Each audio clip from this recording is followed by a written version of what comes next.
Concilier les études collégiales à temps plein en plus d'une carrière d'humoriste n'est pas quelque chose de facile. Pourtant, le jeune comique de 19 ans, Danick Martineau, réussit très bien à joindre les deux.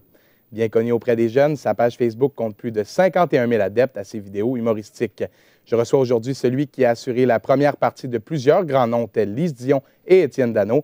Danick Martineau, bonjour. Bonjour Mathieu. Tout d'abord, Dan, où ça a commencé tout ça, cette carrière d'humoriste? Ça a commencé au secondaire. Je faisais des vidéos sur Facebook, mais tu sais, c'est pour le plaisir. Et les gens trouvaient ça quand même drôle. Donc, je me suis dit avec un de mes amis, pourquoi pas essayer la petite soirée humoristique de mon école secondaire. On avait le droit de reprendre des textes d'humoristes déjà écrits. Donc, on n'avait pas beaucoup à mettre en jeu. On aurait pu vraiment s'humilier à essayer d'écrire un texte nous autres seuls. Mais on a pris un texte de Patrick Gros et Mike Ward et on a eu super du fun. J'ai eu la piqûre instantanément et depuis ce jour-là, j'ai jamais arrêté. Et c'est à quel moment que tu as su que tu pouvais aller plus loin avec ça?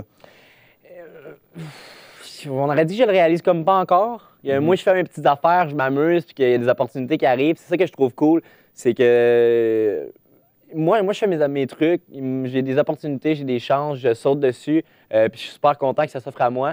Mais j'essaie de rien pousser nécessairement. J'essaie juste de faire ce que moi j'aime, ce que Danick Martineau aime faire.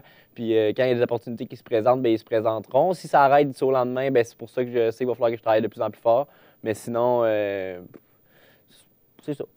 On sait que tu publies beaucoup de vidéos sur Facebook.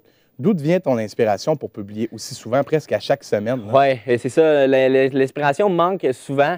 Souvent, j'utilise les situations de la vie, que tout le monde vit. Ça peut être aussi simple qu'une graine de popcorn entre les dents. Bon, tout le monde a vécu ça, c'est tannant, ça fait mal, on veut l'enlever. Donc, je prends des situations où les gens se retrouvent. C'est sûr que souvent, je manque d'idées, mais l'humour, c'est tellement un monde qui est vaste que tu peux faire à peu près n'importe quoi.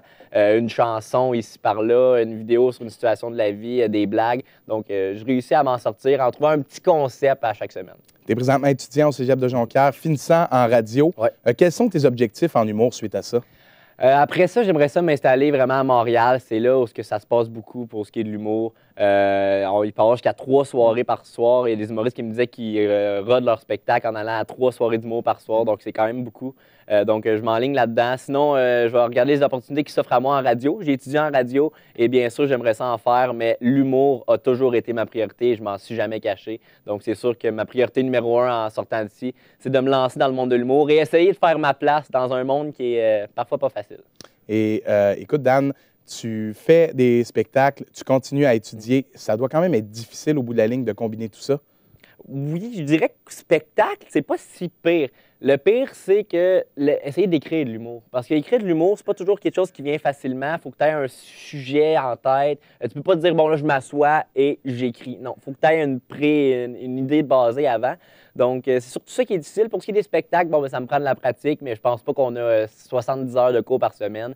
J'ai le temps de pratiquer ça le soir. C'est côté écriture que je manque peut-être un peu de temps. Moi qui essaie d'écrire un 60 minutes pour les écoles secondaires présentement. Donc, ça va faire du bien, mais que les cours finissent. Danick, il y a une nouvelle tendance dans le monde de l'humour avec la tendance de Julien Lacroix qui n'est pas allé à l'école de l'humour, mais qui perce quand même bien dans le domaine.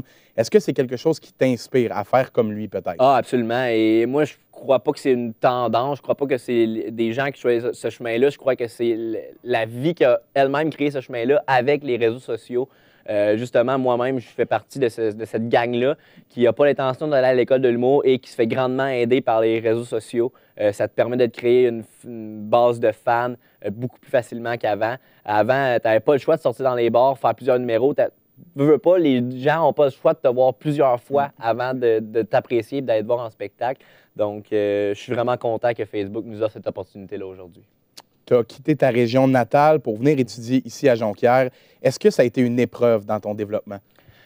Non. Non, je pense que j'ai jamais eu conscience vraiment de ce qui se passait. Je me suis jamais dit, OK, là, je suis rendu ici, là, je suis rendu à telle étape de ça. Moi, je fais mes affaires où ça m'amène. Je pense que je suis capable de m'adapter partout où je suis. C'est sûr que, bon, arriver à Jonquière, c'était plus difficile les premiers temps, mais c'était moins sérieux, mon humour, dans ce temps-là aussi.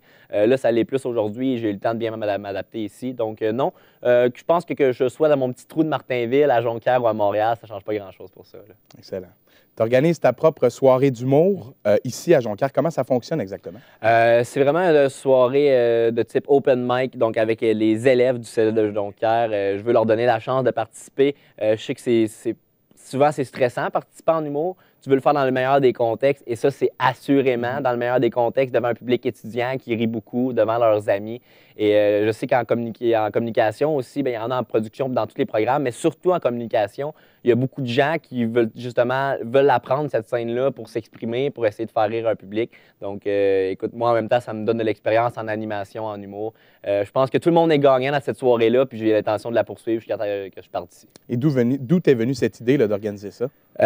Justement, je disais tantôt qu'à Montréal, on a beaucoup de soirées d'humour. Au Saguenay, tout le contraire, je te surprends pas. On n'a pas grand-chose, donc je voulais essayer de roder mon stock, pouvoir tester mes blagues, ce que j'écrivais. Donc, je voulais démarrer une petite soirée quelconque. Et en plus, comme je t'ai dit, les gens de communication qui sont tellement intéressés à participer, à avoir une visibilité sur scène, j'avais comme un bassin de faux humoristes, si on veut, de gens qui ont jamais fait ça, mais qui voulaient le faire. Donc, j'ai des humoristes que je peux tourner sur plusieurs soirées et je peux rien demander de mieux pour elle. Excellent. Mais écoute, merci beaucoup, Danick Martineau. Je te souhaite une très bonne chance dans ta carrière. Rappelle-nous la date de ton prochain spectacle. Ce vendredi, à Wendake, je participe à un open mic, donc je teste du nouveau stock. Merci à nouveau, Danick. Merci à et toi. vous, à la maison, on se dit au revoir et à la prochaine.